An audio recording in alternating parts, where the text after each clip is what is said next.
Jadi saya memberanikan diri untuk meminta kepada gereja, kasih saya kesempatan. Kalau dalam 3 tahun ini tidak terjadi sesuatu, tidak terjadi perbaikan, ya berarti memang terserah mau diarahkan kemana sekolah ini.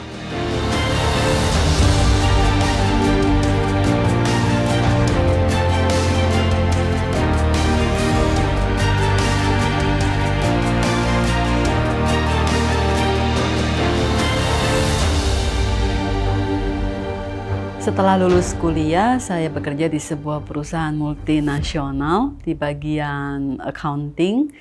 Dan 10 tahun lamanya saya di dunia profesional, dari accounting, kemudian marketing, business development, dan juga mengerjakan project-project. Setelah itu ada semacam panggilan untuk lebih mendedikasikan waktu untuk pelayanan. Jadi ada bersama teman, kami memulai usaha kecil-kecilan sambil pelayanan. Banyak tantangan dan hal-hal yang terjadi dalam hidup saya.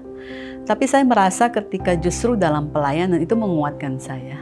Nah, tahun 2012 itu adalah tahun saya pertama kali terjun ke dunia pendidikan.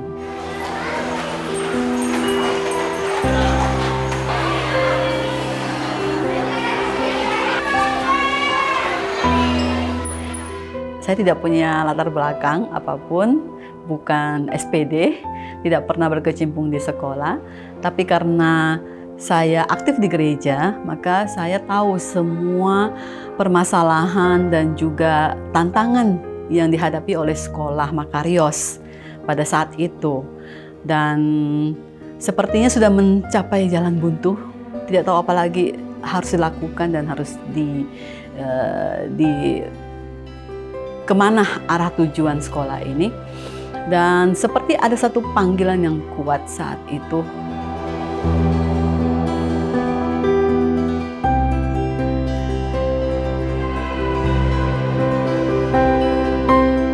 Jadi saya memberanikan diri untuk meminta kepada gereja, kasih saya kesempatan. Kasih saya 3 tahun untuk melakukan sesuatu. Kalau dalam 3 tahun ini tidak terjadi sesuatu, tidak terjadi perbaikan, ya berarti memang terserah mau diarahkan kemana sekolah ini. Tapi kalau memang saya dalam hati saya bilang sama Tuhan, kalau Tuhan memang ingin menggunakan saya, maka Tuhan akan membuat mujizat. Maka Tuhan akan ikut bekerja, karena saya juga percaya. Mungkin penasaran juga ya, bahwa oh, sekolah ini kan sekolah Tuhan ya. Kok bisa tidak berhasil sih kalau memang kita sungguh-sungguh melakukan sesuatu. Melayani Tuhan itu membutuhkan komitmen. Kenapa?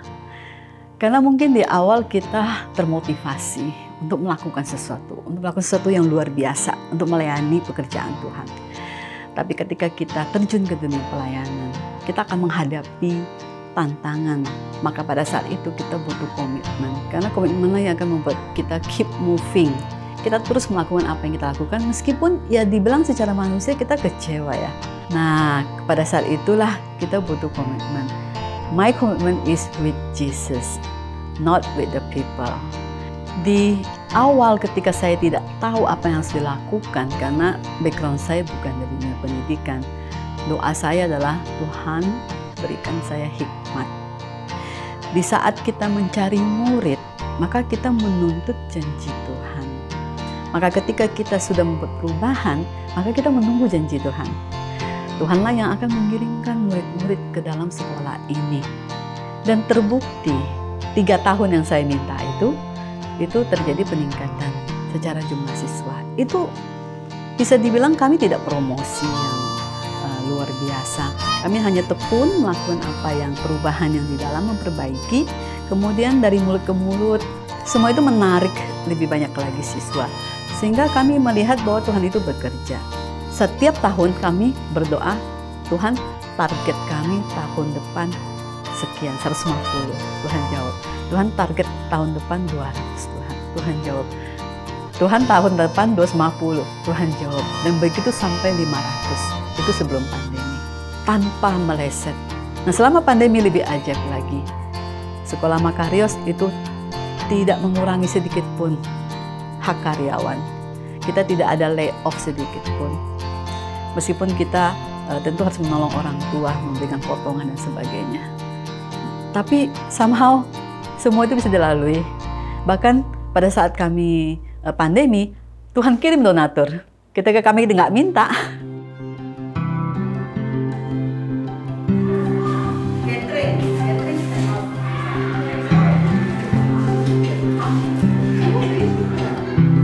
Lalu ada bentuk-bentuk perubahan sosial budaya. Bentuk-bentuk perubahan sosial budaya dibedakan menjadi 4, yaitu benar. Dan semoga sekolah ini tetap bisa menjadi terang, bisa menjadi pengaruh, memberikan impact kepada sekolah-sekolah Tuhan yang lain. Mimpi selanjutnya, sekolah ini memiliki pusat pelatihan, menjadi influence of center buat dunia pendidikan Kristen. Nah, salah satu berkat terlibat dalam dunia pelayanan pendidikan di sekolah Tuhan adalah saya merasa karakter saya itu dibentuk setiap hari. Yang harus panjang sabar. Disiplin itu banyak kasih karunia. Harus mengimbangi kedua hal ini.